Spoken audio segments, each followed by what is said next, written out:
Good morning. It's chapters 16 and 17 of Genesis today.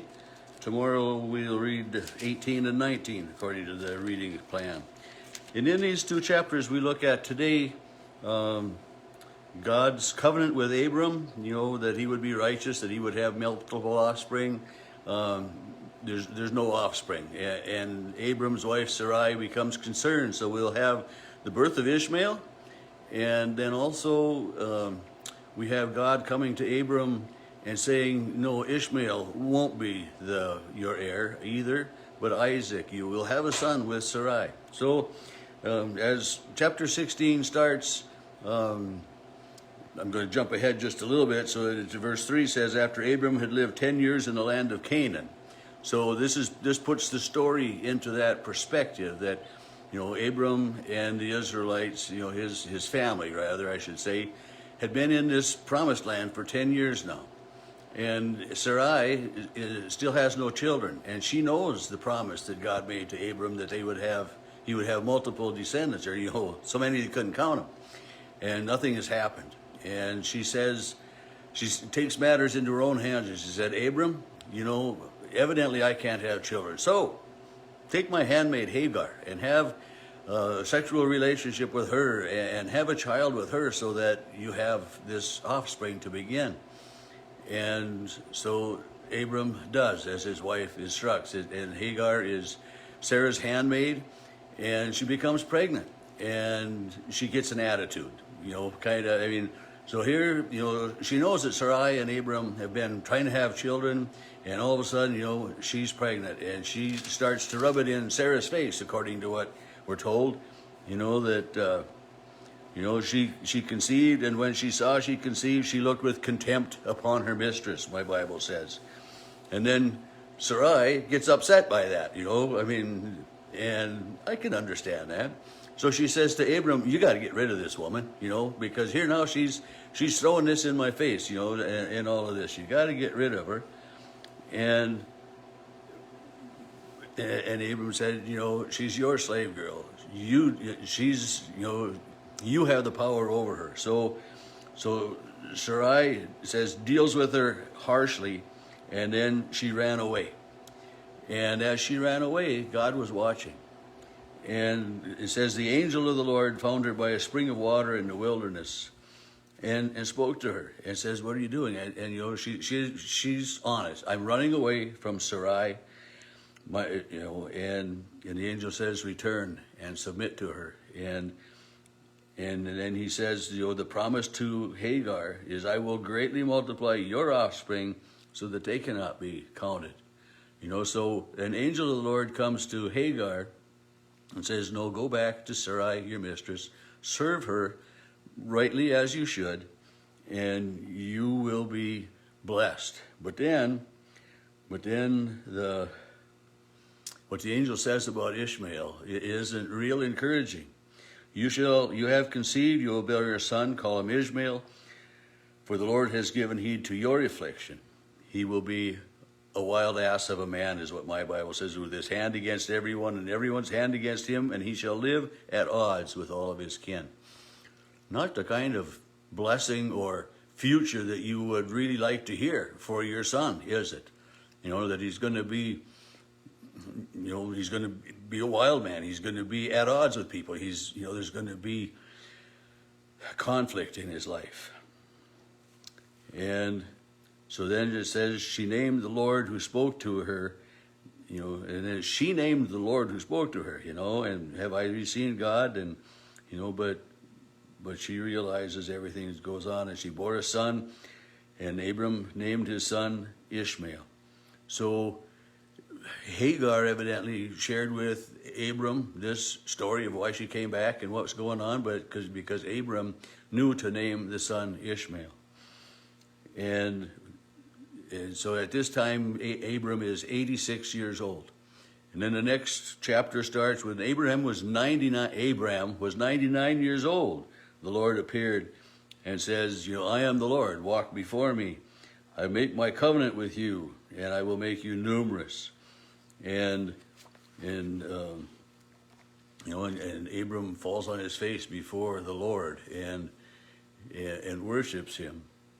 And God says to him, "This is my covenant with you. You will be the ancestor of a multitude of nations.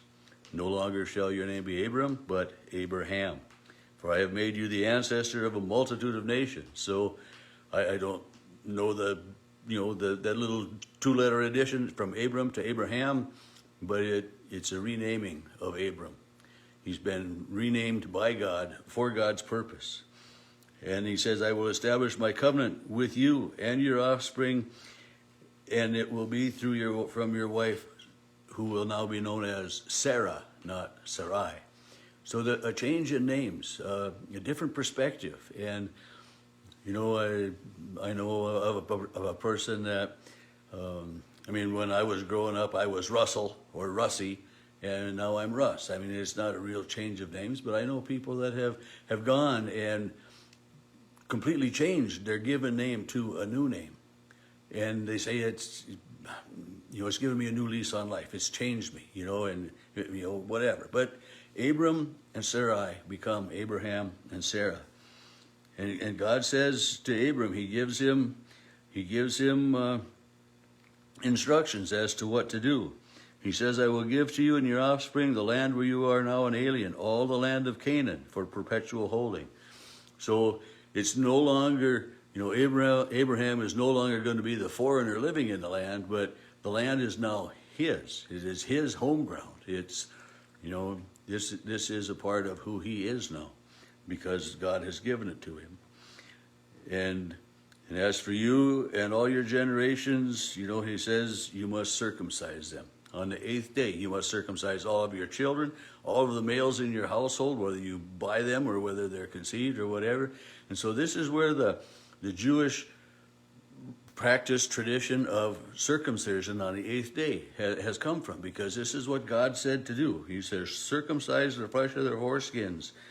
And throughout all generations, every male will be circumcised when he is 8 days old. And that 8 days old is, they're old enough to be able to withstand it, but yet they're young enough that they recover quickly from it, and all those things. But so God has given this command to Abraham, and this is a way of showing, that he will follow God. And it says that on that day, Abraham, when he's 99 years old, and all of his males in his household were circumcised, because he's doing as what God had said to do. And then now we finally get to where he renames Sarai Sarah, and Abraham says, "But can a child be born to a man who's 100 and Sarah who's 90? How can she bear a child? But it does, and with God all things are possible. We read that in the Bible. And God says to Abraham, or Abraham says to God, rather, he asks for a blessing for Ishmael. He says, "Oh, that Ishmael might live in your sight," that you would be favorable to Ishmael. And God says, "No, but your wife Sarah shall bear you a son, and you'll name him Isaac." So Ishmael isn't going to get the blessing of God in what Abram would have had as a blessing for the firstborn child, but he says, "As for Ishmael, I've heard you. I will bless him and make him numerous." Ishmael has descendants galore as well, and I've been told many different times that the Muslim faith, the Muslims trace their heritage to Abraham through Ishmael, and the Jews, the Christians, Abraham's traced their heritage, their connection to God through Isaac, and then to Abraham. So both Muslims and Jews and Christians all relate back to Abraham that way, but we track it through either Ishmael or Isaac. And so part of what, to Ishmael, he's going to be at odds with everybody. The Muslims and the Jews have been at odds forever and ever. That was some of what the holy wars were about, in the 14th and 15th century, was that, the Christian kings were sending their forces to to keep the Muslims out of Jerusalem. But so there's been this animosity for all those generations. So God does bless Ishmael to one extent, that he would have many offspring, make him fruitful and exceedingly numerous. He'll be the father of 12 princes. I'll make a great nation. And then God says, but my covenant I establish with Isaac. So God says, Ishmael will be blessed, but my covenant, my promise will be to Isaac. And it will be through Isaac that I really, I'm going to bless the world. It's through Isaac and through the Jewish people that way, because he takes them. And then when he had finished, God went up, it says, back into the heavens. And then Abraham, then we have this telling of, every male being circumcised to end chapter 17. So Abraham is faithful to what God has challenged him to do, or not challenged, but commanded him to do. And I think that, when we look at Abraham, we read many times that Abraham was deemed as righteous because of his faith, because of his trust, because he did what God asked, and he believed God. And that's what you and I need to do as well. Believe God, believe Jesus, and then we'll have God's promise will be assured for each and every one of us, that promise of eternal life, the promise of forgiveness of sins. And we get that by believing, as Abraham did.